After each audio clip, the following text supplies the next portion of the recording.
ይጸልይ ነበር። ሲጸልይ እግዚአብሔር በቃሉ ውስጥ ሆኜ መንፈሳዊ ልምምድ ያመጣል። በቃሉ ውስጥ መንፈሳዊ ልምምድ ታገኛለህ።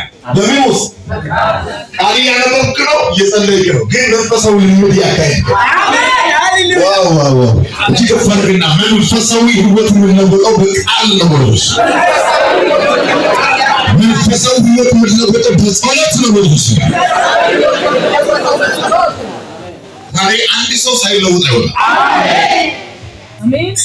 እግዚአብሔር ተናገረን ድምጽ ነው እና ጌታ ምንድነው ማውጀው ስል ሐዋርያት ሥራ ምዕራፍ 5 ቁጥር 12 ያለውን ነው የምናገረው። ከዚህ ቃል ያገኘሁት በጸሎት መንፈስ ነገ ለሚመጡት ትውልድ ነገ በዚህ ቤት የእግዚአብሔርን ቃል ለመስማት ለሚመጡት ምዕመናን ምን ሊመስል ጊዜ በዛ ክፍል ወሰደኝና እንዲህ አለ። እንዲህ ምን ነው የሚያስቀና አገልግሎት ትጀምራላችሁ ብሎ ተነገረ። አስምሮ ያዝ። የሚያስቀና አገልግሎት ትጀምራላችሁ። አገልግሎት ንግድ ይሁን ትምህርቱ አላውቅም፣ የሚያስቀና ይሆናል።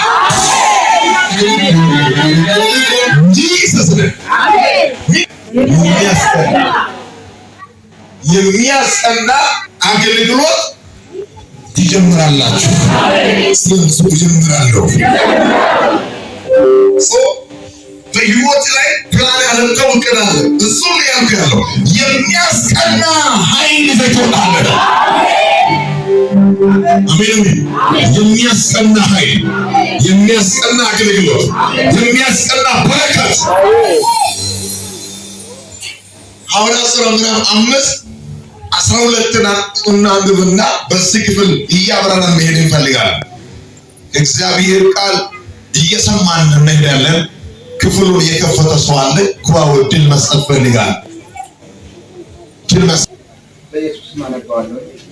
ሐዋርያትም በሕዝቡ መካከል ብዙ ታምራዊ ምልክቶችና ድንቅ ስራዎችን አደረጉ። ሐዋርያት በምን መካከል ታምራት ምልክትን አደረጉ። ሐዋርያት ሙሉ የክርስቶስ አገልጋይ ወይም የክርስቶስ ተከታይ የተመረጡ ናቸው። እነዚህ በሕዝብ መካከል ምን ድንቅና ታምራትን አደረጉ። አማኞችም ሁሉ የሰለሞን ደጅ በተባለው መመላለሻ ይሰበሰቡ ነበር። የሆነ የሚገኙበት ቤተ መቅደስ በራፍ ላይ እነሱ ደቀ መዛሙርት ተቀምጦ የሚጸልዩበትና የሚያገለግሉበት ስፍራ ሰው ይመጣ ነበረ፣ ይበዛም ነበረ። እሺ ከእነርሱም ጋር ሊቀላቀል ያደፈው ማንም አልነበረውም። እርሱ ጋር የሆነ መንፈስ ሊቀላቀል የደፈረ አንድም አልነበረም ይላል። እሺ ሆኖም ሕዝቡ እጅግ ያከብራቸው ነበር። እሺ ማን ያከብራቸው ነበር? ሕዝቡ ያከብራቸው ነበር። እሺ ብዙ ወንዶችና ሴቶችም ከጊዜ ወደ ጊዜ በጌታ እያመኑ ወደ እነርሱ ይጨመሩ ነበር። ከጊዜ ወደ ጊዜ ሰው እያመነ ቁጥር የጨመረ ወደ እነርሱ ወደ ደቀ መዛሙርቱ ወደ አገልግሎታቸው በጨመረ ቁጥር ሕዝብ የጨመረ ይመጡ ነበር። ከዛም የተነሳ ጴጥሮስ በዛ ሲያልፍ ቢያንስ ጥላውን እንኳን በጥቂቶቹ ላይ እንዳርባቸውን በማለት ሕመምተኞችን በመደበኛ ትርጉም ደግሞ ምን ይላል? ጴጥሮስ እያለፈ ጥላው ምን ነበር?